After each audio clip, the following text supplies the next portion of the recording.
یہ national audio library for the blind کی آواز ہے۔ کتاب کا نام 9 لکھی کوٹھی، مصنف علی اکبر ناطق، اور آپ کے لیے پڑھیں گی فرحہ علی۔ باب نمبر 45۔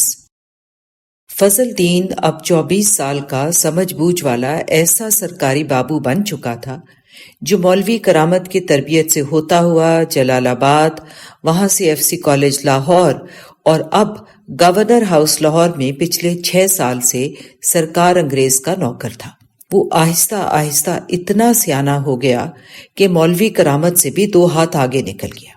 آنکھوں کو گول شیشوں کی اینک چڑھ گئی تھی جس نے شخصیت کو اور بھی سنجیدہ کر دیا۔ گورنر ہاؤس لاہور میں نوکری کے 2 سال بعد ہی اس نے لاہور میں اپنی جگہ لے کر وہاں مکان بنا لیا۔ تنخواہ تو اتنی نہیں تھی کہ اسے گھر کا خرچ چلانے کے بعد مکان بھی خریدا جا سکتا، مگر مولوی کرامت نے جلال آباد میں اپنی نوکری کے دوران مختلف ہیلوں سے اتنی پونجی جمع کر لی تھی جو دیر تک کام آ سکتی تھی۔ ولیم کی وجہ سے فضل دین کو مولوی کرامت کی وفات کی فوری بعد نوکری ملنے سے وہ رقم محفوظ رہی اور خرچ ہونے سے بچ گئی۔ وہ رقم اور کچھ تنخواہ سے بچا کر فضل دین نے لاہور میں مکان بنا لیا، جہاں اب وہ اپنی ماں شریفہ، ساس رحمت بی بی اور اپنی بیوی اور ایک 2 سالہ بیٹے نواز الحق کے ساتھ رہنے لگا۔ اپنے باپ مولوی کرامت کی طرح فضل دین بھی کام اور عاجزی کا پیکر تھا۔ ان خوبیوں کی وجہ سے تمام افسروں کا منظور نظر ہو گیا۔ جس نے جو بھی کہا کام، چاہے آدھی رات تک بیٹھنا پڑتا، فضل دین اسے مکمل کر کے ہی دم لیتا، بلکہ بعض غیر متعلقہ کام بھی اس کے ذمہ لگا دیے جاتے تو وہ انہیں بھی ڈیوٹی سمجھ کے پورا کر دیتا۔ ان سب باتوں کے علاوہ اس نے اپنے کئی افسروں کو گھر کی بنی ہوئی دیسی گھی کی پنجیری پر لگا دیا، جو فضل دین کی ساس ایسی عمدہ بناتی کہ کسی نے کیا بنائی ہوگی۔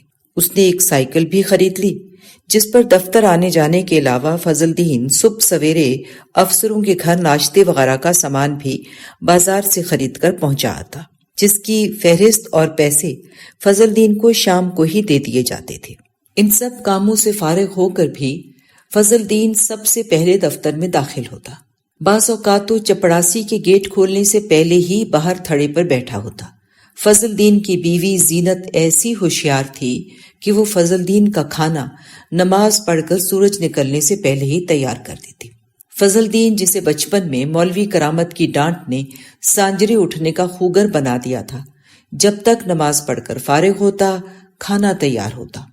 وہ کھانا کھاتا، سائیکل اٹھاتا اور اپنے افسر کی دی ہوئی فہرست کے مطابق بازار سے سودا سلف خریدتا اور افسر کے گھر والوں کے اٹھنے سے پہلے یہ سامان پہنچا دیتا، پھر وہیں سے اپنے دفتر آ جاتا۔ دوپہر کا کھانا وہ سویرے گھر ہی سے لیے آتا اور شام یا رات کو گھر پر جا کے ہی کھاتا۔ آفس کے مسلمان افسروں اور کلرکوں کو ظہر اور عصر کی نماز بھی پڑھا دیتا۔ اس لیے گورنر ہاؤس میں رفتہ رفتہ مولوی فضل دین کے نام سے معروف ہو گیا۔ دفتر کے اکثر لوگ اس کی اس وجہ سے بھی عزت کرتے تھے کہ جتنی آیتیں اور صورتیں اسے یاد تھیں، کسی دوسرے کو ان کا عشر شیر بھی یاد نہیں تھا۔ اس نے نماز کی قرات کے دوران لمبی لمبی صورتیں پڑھ کر سب کو مروب کر دیا تھا۔ کئی دفعہ دفتر میں کام کرنے والے بابوں اور افسروں کے باپ دادا کے جنازے بھی پڑھا دیے۔ ان کو گویا یہ ایک مفت کی سہولت مل گئی تھی کہ ایک تو مولوی ڈھونڈنا ہی نہیں پڑتا تھا، دوسرا عام مولویوں سے فضل دین کا علم کہیں زیادہ تھا۔ بعض اوقات کئی لوگ خوش ہو کر اسے کپڑے اور روپے پیسے بھی دے دیتے، بلکہ رفتہ رفتہ اس سے نکاح بھی پڑھوانے لگے۔ کئی دفتر والوں کو فضل دین کے علم کا پتہ چلا تو انہوں نے اسے اپنے بچوں کو قرآن پڑھانے کا کام بھی لینا شروع کر دیا۔ اس عمل میں فضل دین کو مزید آمدنی ہونے لگی۔ آمدنی کے اضافے نے فضل دین کے اندر ایک اور طرح کا جذبہ پیدا کر دیا۔ وہ سوچنے لگا کسی طرح خود نہیں تو اپنے بیٹے کو ضرور افسر بنائے، کیونکہ افسروں کے ٹھاٹ بابوں سے کہیں زیادہ تھے۔ چنانچہ فضل دین اس کھوج میں لگ گیا کہ لوگ افسر کیسے بنتے ہیں، اور چپکے چپکے ہر ایک سے معلومات لینے لگا۔ کسی نے فضل دین کو کچھ بتایا، کسی نے کچھ۔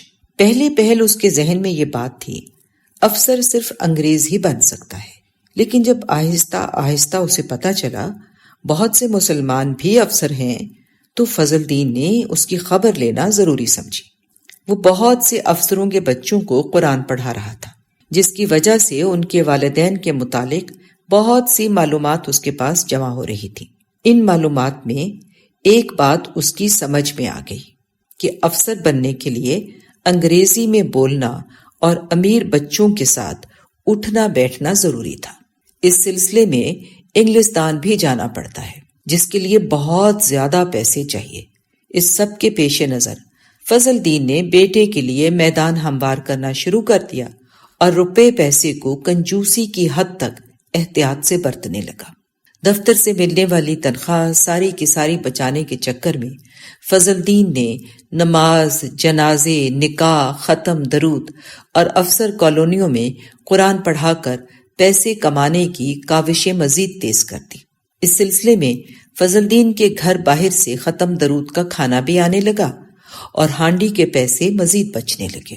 یہ سب کچھ اول تو فضل الدین نے اپنے بیٹے کے لیے کیا تھا، لیکن آہستہ آہستہ اس کی یہ عادت اپنے بچپن کی افتاد کو غالب کر گئی اور وہ بابو سے زیادہ دوبارہ مولوی بن گیا، لیکن دفتر کے کام میں کوتاہی پھر بھی کبھی نہ کرتا۔ البتہ اتنا ہوا کہ جو دین کے کام وہ دفتر میں بغیر پیسوں کے کرتا تھا، اب پیسوں سے شروع کر دیے، جس میں اسے کافی زیادہ ترقی ہوئی اور آمدنی میں کئی گنا اضافہ۔ معزز سامعین، جو ریکارڈنگ آپ نے ابھی سماعت فرمائی، اسے national audio library for the blind کی جانب سے پیش کیا گیا ہے۔ ہمارے یوٹیوب چینل کو لائک، سبسکرائب اور شیئر ضرور کیجیے۔ اپنی قیمتی تجاویز اور آراء کے اظہار کے لیے ہمارے کمنٹ سیکشن کا استعمال کیجیے۔ اگر آپ بھی رضاکارانہ طور پر ہمارے اس مشن کا حصہ بننا چاہیں تو ڈسکرپشن میں دیے گئے لنک کے ذریعے ہمارے واٹس ایپ گروپ کو جوائن کیجیے۔ شکریہ۔